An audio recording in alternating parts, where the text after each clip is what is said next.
Assalamualaikum warahmatullahi wabarakatuh. Selamat berjumpa kawan sebuah legenda. Kali ini saya akan membawakan cerita untuk kalian dengarkan. Sebelum mulai ke ceritanya, saya mohon untuk dukungannya dengan cara like, komen, dan subscribe-nya agar lebih bersemangat lagi membacakan cerita-cerita seru tentang seputaran misteri. Oke, langsung saja kawanku, kita masuk ke alur ceritanya yang berjudul Melintasi dimensi waktu, zaman runtuhnya kerajaan Majapahit. Sesaat kemudian tampak Sanjaya bersama dua cantriknya menelusuri jalan setapak yang berliku-liku. Sementara di kejauhan Dananjaya sedang mengawasi bersama beberapa rekannya. Sampai ia berjalan pergi membawa kudanya guna mengejar Sanjaya. Dengan cepat kuda Dananjaya menelusuri jalanan yang tadi dilalui Sanjaya beserta murid-muridnya. Dananjaya atas perintah Rapanca hendak mencelakai Sanjaya, saudara seperguruannya. Sesaat kemudian tampak 3 ekor kuda yang sedang melaju cepat membawa Sanjaya beserta 2 orang muridnya melewati wilayah Gelang-Gelang menuju ke arah wilayah Daha. Sampai di perbatasan Gelang-Gelang di mana Sanjaya yang harus berhenti dikarenakan bertemu dengan prajurit Gelang-Gelang yang sedang berpatroli. Hei, siapa kalian? Dan hendak mau kemana? Tanya lantang di lurah prajurit. Kami dari Padepokan Sekar Buana hendak pergi ke arah Daha, ucap Sanjaya dengan menatap tajam para lurah prajurit. Sesaat tampak lurah prajurit yang terdiam sembari menundukkan kepala. Sepertinya nama besar Padepokan Sekar Buana mampu membuat nyalinya ciut. Maaf Ki, silakan kalian lewat, ucap lurah prajurit sembari memberi isyarat agar pasukannya memberi jalan kepada Sanjaya beserta kedua muridnya. Hingga suara teriakan yang terdengar. Tunggu! Teriak Dananjaya dari kejauhan, memaksa Sanjaya menoleh ke arah belakang di mana Dananjaya datang bersama 3 orang muridnya. Mau kemana kamu, Dimas? Tanya Dananjaya kepada saudara seperguruannya. Maaf Kang Mas, sebaiknya Kang Mas tidak usah ikut campur dengan urusanku, ucap Sanjaya kepada Dananjaya. Kamu tetap saja sama seperti dulu, sombong kamu Sanjaya, ucap Dananjaya memasang wajah masam. Kalian bantu aku menangkap pengkhianat ini, ucap Dananjaya sembari mengangkat plakat medali dari emas yang hanya dimiliki oleh perwira tinggi Gelang-Gelang, yang seketika disambut prajurit Gelang-Gelang yang mengepung Sanjaya beserta kedua muridnya. Oh, ternyata kamu sudah jadi antek-antek Adipati Gelang-Gelang. Pasti Maha Guru Argawisesa menangis melihat pembangkang sepertimu, ucap Sanjaya kepada Dananjaya. Sebaiknya kamu diam, jangan banyak bicara, ujar Dananjaya sembari memberikan perintah kepada para prajurit agar menangkap Sanjaya beserta muridnya. Sesaat tampak mereka yang mulai maju guna menangkap Sanjaya. Sementara Sanjaya tidak tinggal diam dengan melakukan perlawanan dari atas kudanya, mengakibatkan pertempuran yang terjadi di antara dia dan pasukan Gelang-Gelang. Sampai prajurit yang berhasil memaksa Sanjaya beserta kedua muridnya turun dari kudanya. Sanjaya ditemani 2 orang muridnya mati-matian melawan sekitar 20 orang prajurit Gelang-Gelang. Untuk sesaat tampak Sanjaya yang mampu mengimbangi serangan prajurit. Sampai sebuah tombak yang dilempar oleh Dananjaya mengenai seorang murid Sanjaya. Mata tombak yang menembus dada cantrik itu hingga jatuh tersungkur dan tewas di tempat. Bajingan kamu Dananjaya, teriak Sanjaya penuh amarah sembari membabi buta menebas prajurit yang menjadi lawannya. Sesaat tampak pertempuran yang berjalan dengan mulus. Kalian pergi ke Daha, cari Ki Lurah Aditya dan katakan semuanya pada beliau, ucap Sanjaya sembari melayangkan serangan ke arah prajurit. Tapi guru, bagaimana denganmu? Tanya Cantrik kepada gurunya. Sudah cepat, jangan pedulikan aku. Pergi sekarang. Ucap Sanjaya sembari mencoba membuka jalan bagi muridnya. Disusul dia yang melempar muridnya ke atas pelana kuda sembari menghardik kudanya agar kembali melaju cepat meninggalkan tempat itu. Bajingan, ucap Dananjaya sembari menghardik kudanya guna menyusul murid Sanjaya. Hingga sebuah tombak yang dilepaskan Sanjaya ke arah Dananjaya yang mengenai kudanya yang sedang melaju hingga menyebabkan Dananjaya yang terjerembab jatuh dengan keras bersama kuda yang ditungganginya. Dengan tertatih-tatih Dananjaya mencoba bangkit. Kalian kenapa diam saja? Kejar! Teriaknya kepada 3 muridnya. Wahai guru, ucap ketiga murid sembari menghardik kudanya yang sedang mereka tunggangi. Sementara Sanjaya yang terus melawan para prajurit gelang-gelang itu. Puluhan prajurit itu perlahan gugur satu persatu di tangan Sanjaya, sampai prajurit terakhir yang berhasil dilumpuhkan oleh Sanjaya. Sesaat tampak Sanjaya yang sedang berdiri di atas tumpukan mayat prajurit gelang-gelang. Sampai Dananjaya yang datang guna melawan Sanjaya yang sedang kelelahan dikarenakan kehabisan tenaga. Sudahlah Dimas, sebaiknya kamu menyerah saja dan bergabung bersama kami, ucap Dananjaya.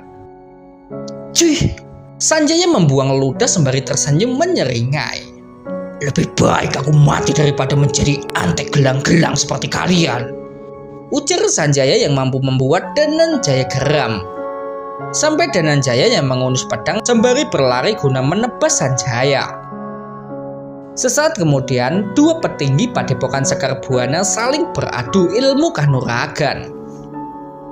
Sanjaya yang sudah banyak kehilangan tenaga harus rela menjadi bulan-bulanan Dananjaya. Sampai sebuah tusukan yang Dananjaya berikan ke perut Sanjaya.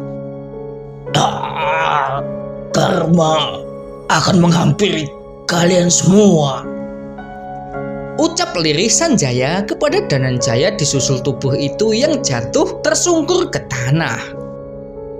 Maafkan aku Dimas, ucap Dananjaya sembari menatap jasad saudara seperguruannya. Sampai ia berjalan menuju ke arah seekor kuda, dengan cepat ia menaiki pelana kuda guna pergi menuju Kadipaten Gelang-Gelang. Sementara di tempat lain nampak seekor kuda yang berlari kencang memasuki tapal batas wilayah Daha. Sementara di belakang 3 penunggang kuda mengejarnya sampai mereka berhasil menyusul hingga akhirnya perkelahian 1 lawan 3 tidak bisa dihindari. Disusul murid Sanjaya yang dengan susah payah mampu melumpuhkan 3 murid Dananjaya. Malam itu di suasana gelapnya malam di sebuah desa yang dipimpin Ki Lurah Aditya sedang gempar dengan adanya seorang pendekar yang terbaring tak berdaya di atas pelana kudanya dengan banyaknya luka di tubuhnya. Di mana Aditya? Tanyanya dengan menahan sakit karena banyaknya luka dan sayatan pedang. Saya Aditya, sebaiknya Tuan jangan banyak bergerak dulu Tuan, ucap Ki Lurah Aditya yang berada di sampingnya. Ki Aditya, Padepokan Sekar Buana dalam bahaya Ki, ucap lirih murid Sanjaya dengan terbatuk-batuk karena luka. Sesaat tampak Aditya yang terkejut mendengarnya. Siapa kamu sebenarnya? Tanya Ki Aditya yang penasaran. Saya murid Ki Sanjaya, ucap santri itu yang sedang sekarat. Para guru mengutus kami menjemput Arya Binangun, ucapnya kepada Aditya sembari menyerahkan daun lontar yang tertoreh tulisan.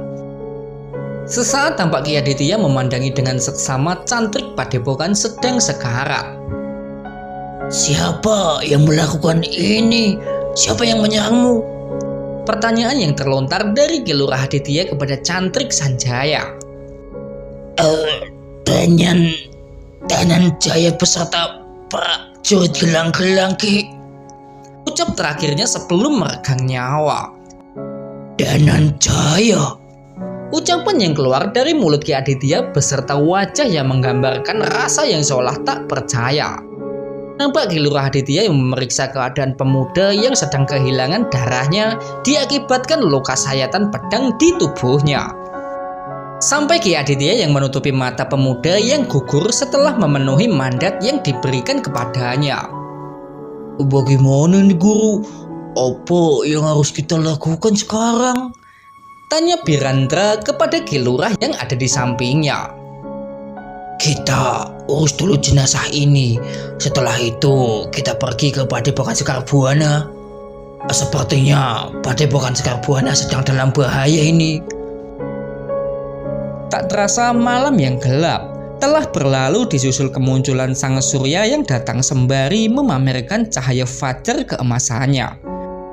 Cahaya fajar yang menghiasi langit di pagi sebelah timur.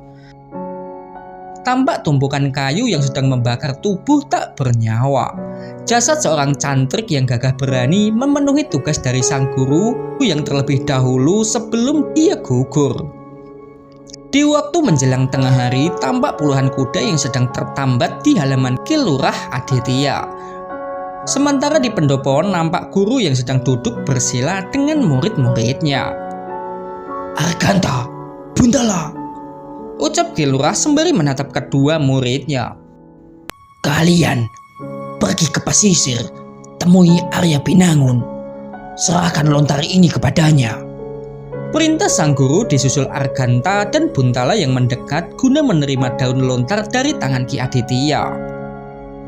Baik guru, kami akan sampaikan, ucap Arganta disusul ia berdiri bersama Buntala menuju ke arah kudanya yang tertambat. Kami mohon undur diri guru.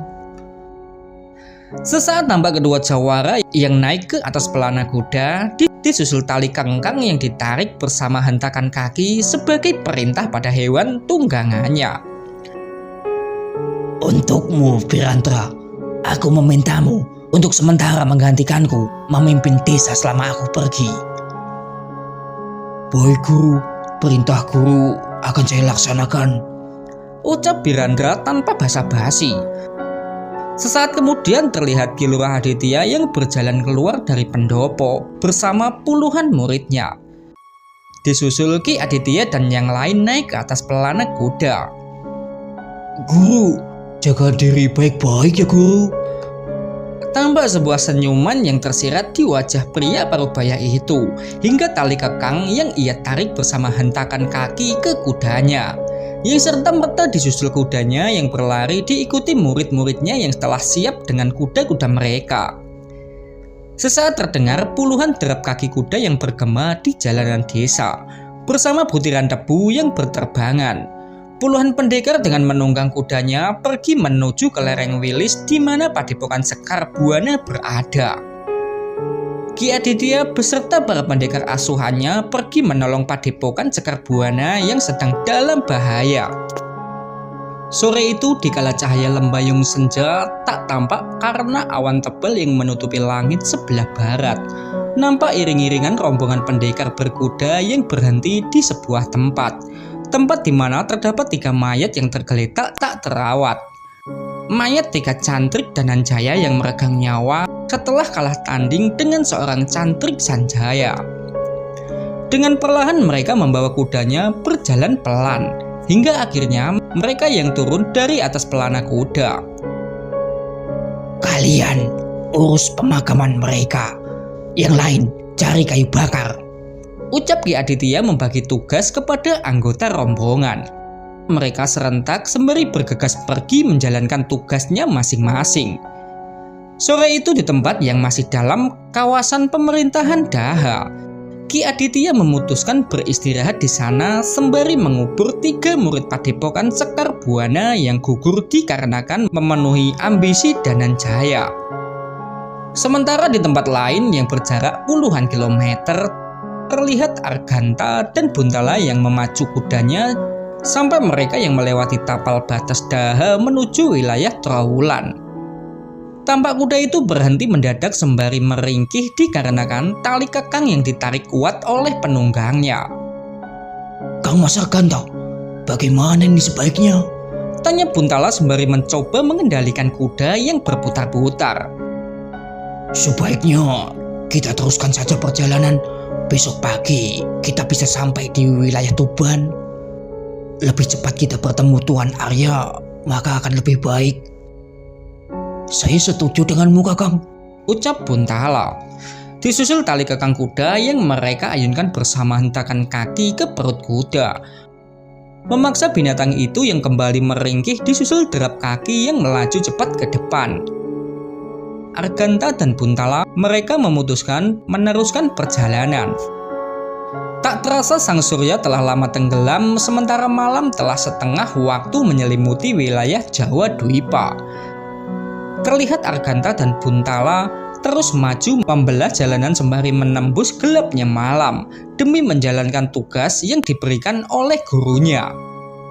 Tak terasa mereka telah melewati tapal batas Trowulan memasuki wilayah Tuban. Bertepatan waktu dini hari menjelang pagi. Sementara itu di tempat yang masih dalam wilayah Daha terlihat para pendekar Ki Lurah Aditya yang sedang sibuk-sibuk berkemas. Sampai api unggun yang sebelumnya digunakan sebagai penghangat mereka akhirnya mereka padamkan. Sebagai pertanda mereka hendak kembali melanjutkan perjalanannya. Di bawah siraman fajar yang nampak tertahan dengan kemunculan awan yang menutupi sang surya. Puluhan derap kaki kuda yang sedang menghentak-hentakan tanah membawa kuda berlari bersama penunggangnya. Mencoba membelah jalanan yang bisa dilalui oleh para pengembara. Dengan semangat yang menggebu-gebu mereka memacu kudanya agar bisa datang tepat waktu di Padepokan Sekar Buana. Sesaat kemudian setelah menempuh perjalanan sekitar 3 jam dari tempat sebelumnya. Berhenti, teriak Ki Lurah Aditya sembari menarik tali kekang kuda agar kudanya berhenti sampai tangan kanan yang ia angkat agar murid-muridnya mengikutinya. Tampak di sepasang mata Ki Aditya, mayat-mayat yang bergelimpangan tak terurus. Sampai ia yang turun dari pelana kuda, disusul ia yang berlari setelah melihat sosok-sosok mayat tak asing baginya. Sesaat nampak sang guru yang duduk bersimpuh di atas tanah sembari memeluk jasad Sanjaya, adik seperguruannya.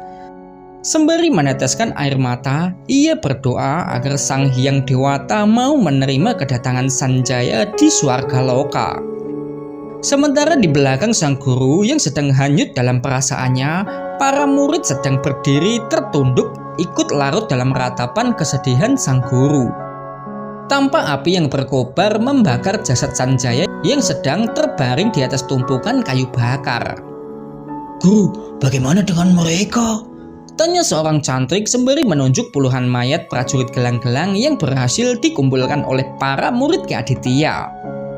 Kita kuburkan saja jasad itu, ucap Ki Aditya kepada cantriknya. Disusul cantrik bersama puluhan murid yang bahu-membahu menggali tanah guna mengubur puluhan jasad prajurit gelang-gelang. Sementara itu di tempat lain yang berjarak cukup jauh dari wilayah gelang-gelang, Arganta dan Buntala memacu kudanya terus melaju cepat menyelusuri jalanan yang beberapa waktu lalu dilalui rombongan Arya Binangun. 4 jam kemudian di saat cahaya senja nampak menghiasi langit sebelah barat, menandakan waktu sore telah tiba. Di sebuah tempat yang berada di pinggir desa, terlihat 2 orang pendekar yang sedang berlatih. Argasena yang berlatih bersama Balapati, guna membakar lemak serta melemaskan otot-otot mereka. Setelah beberapa hari ini, mereka habiskan dengan menikmati makanan yang berbahan baku daging-dagingan. Sebuah menu makanan yang umum dihidangkan saat acara pesta pernikahan. Sesaat tampak Argasena yang berkali-kali memberikan tendangan dan sapuan ke arah Balapati. Sementara Balapati yang memakai siasat menghindar menunggu saat yang tepat guna memberikan serangan balik. Dengan keahlian mereka menunjukkan pertarungan yang epik. Sebuah pertarungan antara 2 saudara satu guru itu. Balapati, kamu pasti menang, teriak Pancala memberi semangat untuk jagoannya. Tidaklah tidak, Tuan Argasena akan menang. sanggah Manap yang juga melihat mereka. Sampai suara derap kaki kuda yang terdengar bersamaan kemunculan dua pendekar berkuda yang melesat melewati mereka menuju ke arah gapura desa, memaksa para penonton menoleh ke arah datangnya suara. Ada yang datang, ucap Rahmat sembari berlari kembali ke desa bersama beberapa pemuda yang sendari tadi melihat pertarungan antara Argasena dan Balapati. Rahmat, tunggu! Teriak Manap mengejar sahabatnya. Argasena, ada yang datang itu. Teriak Pancala mencoba memberitahu kedua saudara seperguruan yang sedang fokus berlatih. Sampai Argasena yang menoleh karena penasaran. Siapa yang datang? Tanya Argasena terpancing kabar Pancala. Sampai sebuah pukulan yang mendarat di wajahnya, pukulan keras dari Balapati yang mengakibatkan Argasena terjerembab jatuh ke tanah berpasir. Balapati, kamu curang! Teriak Argasena sembari memegang pipi yang terkena pukulan saudara seperguruannya. Salah sendiri. Ingat kata Tuan Arya, dalam pertempuran tidak ada kata ampun. Ucap Balapati membela diri. Kamu... Ucap Argasena emosi sembari memasang kuda-kudanya lagi hendak membalas Balapati. Sudah. Sebaiknya kita kembali ke desa. Perkelahiannya dilanjutkan nanti saja. Ucap Pancala yang mencoba melerai mereka. Sementara di desa tampak Arganta yang datang bersama Buntala. Sampai mereka yang menarik tali kekang kuda disusul kuda yang berhenti kemudian menjatuhkan diri di atas tanah karena kehabisan tenaga. Sesaat tampak kedua pendekar itu yang menjatuhkan diri bersender di tubuh kuda mereka. Tidak hanya kuda, mereka juga kelelahan. Arganta dan Buntala sampai kehabisan tenaganya setelah menempuh perjalanan panjang serta melelahkan. Di bawah lembayung senja yang sedang menghiasi langit pesisir utara Jawa, nampak dua orang pendekar yang tergeletak bersender di atas perut kuda yang sedang merebahkan tubuh di tanah. Minum airnya dulu, Tuan. Ucap seorang penduduk sembari memberikan kendi berisi air putih kepada kedua pengelana itu. Terima kasih ya. Tolong kalau bisa beri kuda kami air sekalian. Kasihan mereka juga kehausan. Ucap Buntala sembari menepuk-nepuk perut kuda yang berada di belakangnya. Baik, Tuan. Ucap penduduk sembari pergi ke sumur guna mengambil air untuk kedua kuda yang sedang haus. Buntala, Arganta, ucap Argasena yang datang bersama teman-temannya. Kang Mas, ucap Arganta menyambut saudara seperguruannya. Sesaat tampak para pendekar itu yang berpelukan melepas kerinduan setelah beberapa hari mereka tak berjumpa. Sesaat tampak Arganta dan Buntala yang berjalan sembari dipapah menuju ke kediaman saudagar Ali Mahmud di mana Arya Winangun dan yang lainnya tinggal untuk sementara. Kenapa kalian jauh-jauh kemari? Tanya Balapati. Guru Aditya memintaku menemui Tuan Arya. Ucap Arganta. Tampak adik kakak itu yang bertukar pandangan menggambarkan rasa penasaran yang menghinggap di benak mereka. Kenapa? Ada apa sampai guru mengutus kalian kemari? Tanya Balapati penasaran. Padepokan Sekarbuana sedang dalam bahaya. Ucap Buntala. Lalu di mana Tuan Arya sekarang? Tanya Arganta menyambung ucapan Buntala. Baik. Kalian tunggu di sini dulu. Ucap Balapati bergegas berdiri disusul langkahnya yang menuju ke arah pantai guna mencari Arya Binangun. Sementara di pantai yang nampak indah, Arya Binangun duduk di atas batu sembari menatap ke arah pantai di mana istrinya yang sedang bermain air laut bersama teman-temannya. "Kang Mas ini!" teriak Wulandari sembari melambai-lambaikan tangan ke arah suaminya. Sesaat tampak Arya yang tersenyum, dia yang berdiri guna memenuhi panggilan istri tercintanya. "Ada apa, Wulan?" Tanya Arya Binangun kepada gadis berkerudung yang sekarang sah menjadi istrinya. Kenapa Kang Mus diam saja? Ikut kami main yuk. Ucap Wulandari sembari menyiram air laut dengan kedua telapak tangannya kepada suaminya. Aduh, Wulan. Teriak Arya sembari mencoba membalas Wulandari. Sampai air laut yang kembali disiramkan dari belakang kepadanya. Air yang disiramkan oleh Zainab dan Pitaloka yang berada di belakangnya. Disusul mereka yang tertawa lepas melihat Arya Binangun yang basah kuyup oleh air laut. Ini gara-gara kamu nih, Wulan. Kang Mus jadi basah semua. Ucap Arya sembari berlari mengejar kekasihnya. Sesaat tampak sepasang kekasih itu yang sedang bermain kejar-kejaran. Sampai Arya yang berhasil menangkap Wulandari kemudian menindih tubuhnya. Sesaat tampak suami istri itu saling menatap dengan tatapan penuh cinta. Sampai wajah Arya yang mendekat guna mengecup bibir merah muda yang mampu memikat pandangannya. Suara deheman keras yang dikeluarkan oleh Zainab dan Pitaloka yang terdengar hampir bersamaan. Iya, tiba-tiba kok terasa panas sih? Ucap Zainab sembari membuang muka ke arah luasnya laut. Dengan sesekali membersihkan keringat dengan kain kerudungnya. Sementara Arya yang segera berdiri setelah menyadari bahwa mereka tidak sendiri di pantai itu. Sementara Wulandari yang membetulkan kain kerudungnya yang sempat melonggar saat ditindih Arya Binangun. Sesaat suasana menjadi hening, hanya deburan ombak pantai yang terdengar selaras seirama. Sampai suara yang memanggil dari kejauhan. Guru Arya. Teriak Balapati yang datang bersama saudaranya, memaksa Arya dan yang lain menoleh ke arah di mana Balapati dan Argasena berlari ke arah mereka. Tampak adik kakak itu yang sedang berdiri di hadapan Arya Binangun dengan nafas yang terengah-engah sehabis berlari tanpa berhenti. Ada apa Balapati? Argasena? Tanya Arya Binangun kepada kedua muridnya. Buntala dan Arganta, Guru.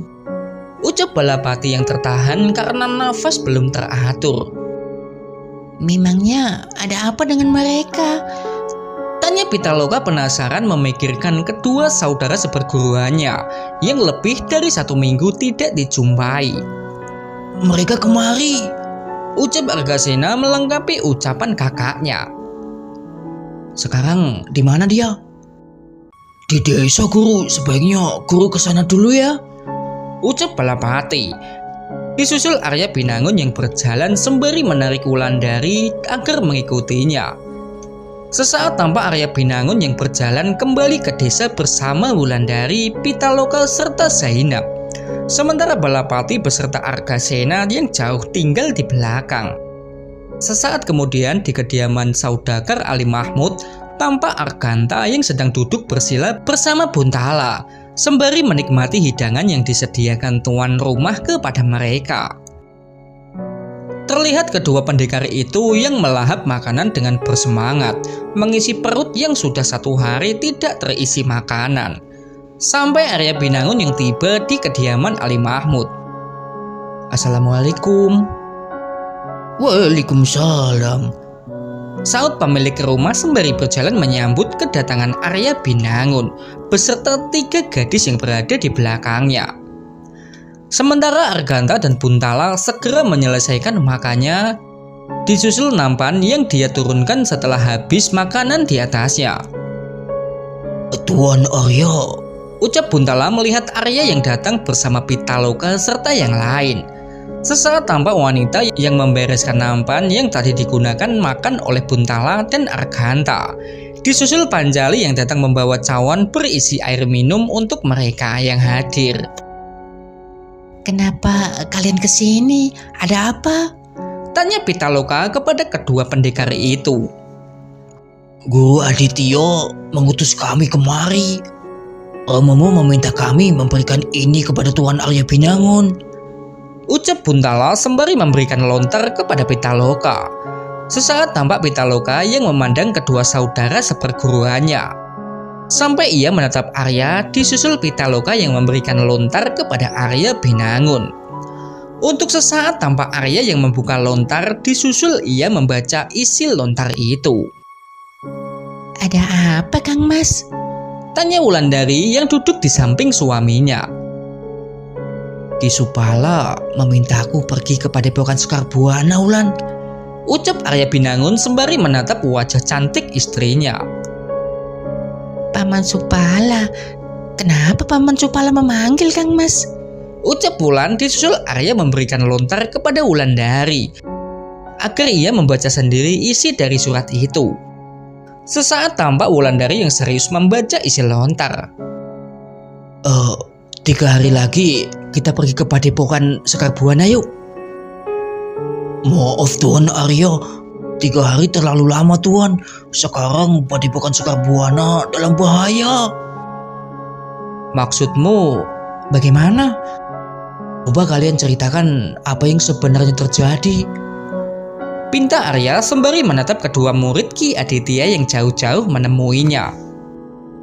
Sebenarnya lontar itu diberikan seorang cantrik Padepokan yang kemarin datang ke desa dalam kondisi sekarat Tuan. Sesaat tampak Buntala yang menceritakan semua yang ia tahu mengenai keadaan Padepokan serta kepergian Ki Aditya serta murid-muridnya menuju ke Padepokan Sekar Buana. Begitu ceritanya Tuan. Ucap Buntala menutup ceritanya. Hah? Jadi Romo sekarang berada di Padepokan Sekar Buana? Tanya Pitaloka mencemaskan ayahandanya. Seharusnya rombongan Guru Aditya sudah sampai di sana, di Padepokan Sekar Buana.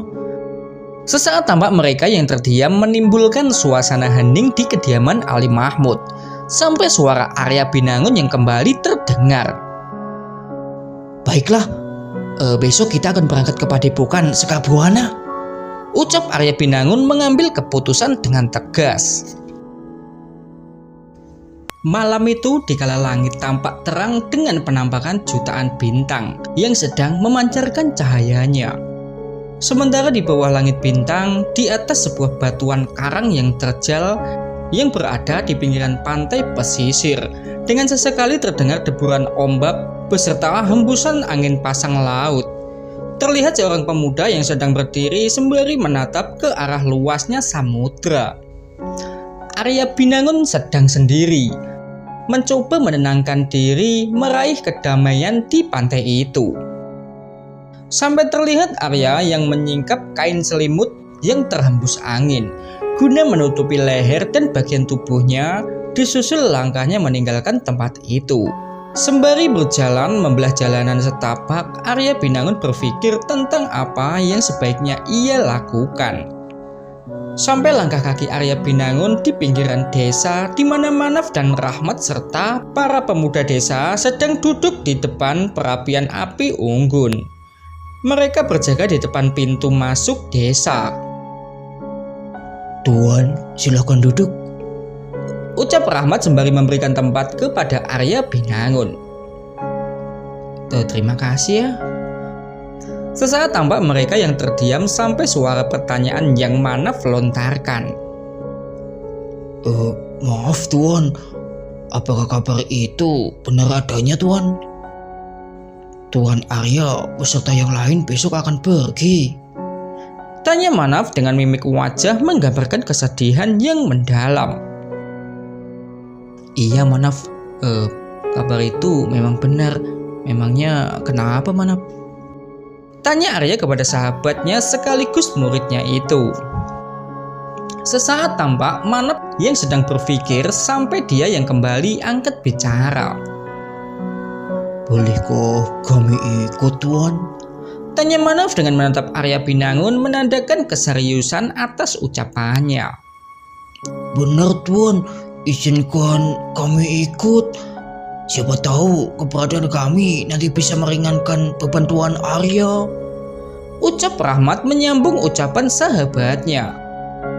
Terlihat Arya yang tersenyum mendengar ucapan yang menggambarkan kesetiaan dari dua sahabat itu. Sebaiknya kalian tetap di sini aja. Tuan Ali Mahmud kan masih membutuhkan kehadiran kalian, ucap Arya Binangun kepada kedua sahabatnya. Sebuah jawaban yang memaksa mereka menundukkan kepala, memikirkan ucapan dari Arya Binangun yang berkali-kali menyelamatkan nyawa mereka. Terima kasih ya Tuan, selama ini Tuan kan menjaga kami. Suatu hari nanti kami akan membalas budi untuk Tuan, ucap Rahmat dengan terus menatap ke arah Arya Binangun. Iya, sudah, jangan sungkan-sungkan. Ingat, semua itu kehendak dari Tuhan semesta alam. Dan harus kalian ingat, selamanya kita akan menjadi saudara, ucap Arya sembari membuka kedua lengannya disusul sebuah pelukan yang Arya berikan sebelum pergi meninggalkan tempat itu. Sebuah tempat yang memikat hati Arya. Tempat yang nantinya akan membekas dalam ingatannya. Sebuah tempat indah dengan pemandangan pantai serta keramah tamahan penduduknya. Sesaat kemudian tampak Arya yang kembali berjalan menuju ke kediaman Ali Mahmud. Sampai langkahnya yang terhenti di depan surau Langgar, memaksa Arya untuk memasuki untuk melakukan sholat sunnah di sana. Tak terasa malam telah berlalu, tergantikan kedatangan siang yang diawali penampakan fajar di langit pagi hari itu. Tuan Arya, Tuan jaga diri baik-baik ya Tuan, ucap Ali Mahmud kepada pria yang sedang berdiri di hadapannya. Secepatnya Tuan, kami akan pergi ke barat untuk kembali berdagang dan mengantar harta Tuan ke sana, imbuh Ali Mahmud dengan keseriusan atas ucapannya. Sementara Arya Binangun yang tersenyum mendengar ucapan pria paruh baya. Baik Tuan, saya tunggu di Tugu Talun ya, ucap Arya sembari memeluk pria paruh baya itu yang ia anggap sebagai orang tuanya sendiri. Sementara di samping mereka tampak Wulandari dan Pitaloka yang sedang mengucapkan perpisahan kepada Zainab sahabatnya. Aisyah, jaga diri baik-baik ya, jangan lupa sholat, ucap Zainab kepada sahabatnya. Tampak Wulandari yang menangis sampai sebuah pelukan yang Zainab berikan untuknya. Sudah, jangan menangis, nanti kita pasti akan berjumpa lagi kok, bisik Zainab menenangkan wanita yang sedang nangis. Janji ya Zainab, kamu jangan bohong. Aku tunggu kamu di desa Talun ya, ucap Wulandari kepada sahabatnya dengan isak tangis yang mengiringi ucapannya. Iya, insya Allah Aisyah, ucapan Zainab sampai mereka yang melepaskan pelukannya. Sesaat kemudian terlihat tiga sahabat itu yang kembali berpelukan. Sebuah pelukan terakhir antara tiga sahabat itu. Wulan, Pitaloka, ucap Arya Binangun yang sudah ada di atas pelana kudanya. Iya Kang Mas, sebentar, ucap Wulandari disusul ketiga wanita itu yang melepaskan pelukan mereka. Sesaat tampak Arya Binangun yang menghentakkan tali kekang kuda, disusul derap kaki kuda yang melesat cepat meninggalkan desa itu. Sementara di belakang Arya Binangun tampak Wulandari, Pitaloka, Balapati, Buntala, Argasena, dan Pancala serta Pancali yang saat ini mengikuti Arya Binangun. Sesaat kemudian di bawah siraman cahaya fajar yang bersinar, sebentar lagi akan terhapus oleh munculnya cahaya putih pagi hari. 9 ekor kuda sedang berlari kencang membawa para penunggangnya menuju ke arah selatan di mana Padepokan Sekar Buana berada. Sementara di tempat lain yang berjarak sekitar 100 km, tampak puluhan kuda yang sedang berjalan beriring-iringan membelah jalanan. Jalanan menanjak menuju ke arah Padepokan Sekar Buana. Sampai mereka yang tiba di hadapan sepasang gapura. Selamat datang kembali Ki, ucap seorang cantrik menyambut kedatangan Ki Lurah Aditya beserta puluhan muridnya. Di mana Kang Mas Supala? Ucap Ki Aditya kepada cantrik itu. Mari Ki, Guru Supala sedang berada di pendopo agung bersama guru yang lain. Ucapnya sembari mempersilahkan Ki Aditya dan yang lainnya memasuki padepokan. Sesaat dengan langkah secepat kilat, Ki Aditya membawa murid-muridnya menuju ke arah pendopo agung, tempat para guru padepokan berkumpul. Kalian tunggu di sini ya, biarkan aku sendiri yang masuk. Sampai seorang murid yang memberikan kendi berisi abu jenazah Sanjaya. Dengan langkah tegap, Ki Aditya memasuki pendopo agung sembari membawa abu jenazah Sanjaya.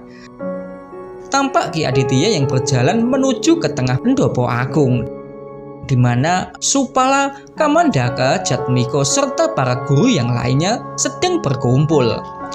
Disusul mereka yang berdiri guna menyambut saudara seperguruannya yang kembali ke Padepokan Sekar Buana.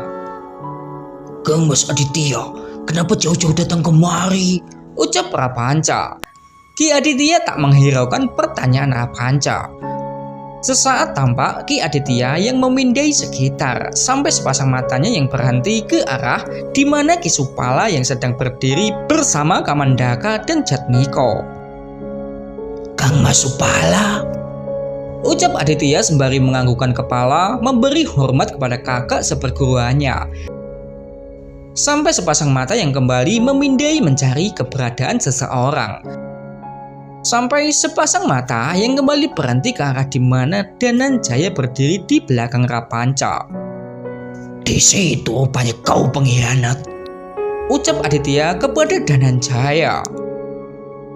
Apa maksud Kang Mas? Siapa yang pengkhianat?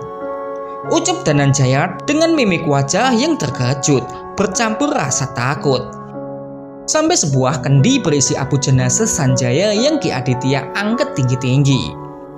Dananjaya, ku tantang kamu bertarung sampai mati demi arwah Dimas Sanjaya yang mangkat di tanganmu. Ucap lantang Ki Aditya menggema di Padepokan Sekar Buana. Sesaat tampak Ki Supala dan kawan-kawannya yang terdiam 1000 bahasa, dikarenakan terkejut mendengar berita kematian Sanjaya. Sementara Rapanca dan Dananjaya beserta pengikutnya hanya bisa tertunduk. Dimas, sebenarnya apa yang terjadi, Dimas? Tanya Ki Supala mewakili mereka yang hadir di pendopo agung. Bajingan itu bersama prajurit gelang-gelang telah membunuh Dimas Sanjaya. Jawaban yang terlontar dengan mimik wajah menggambarkan rasa amarah.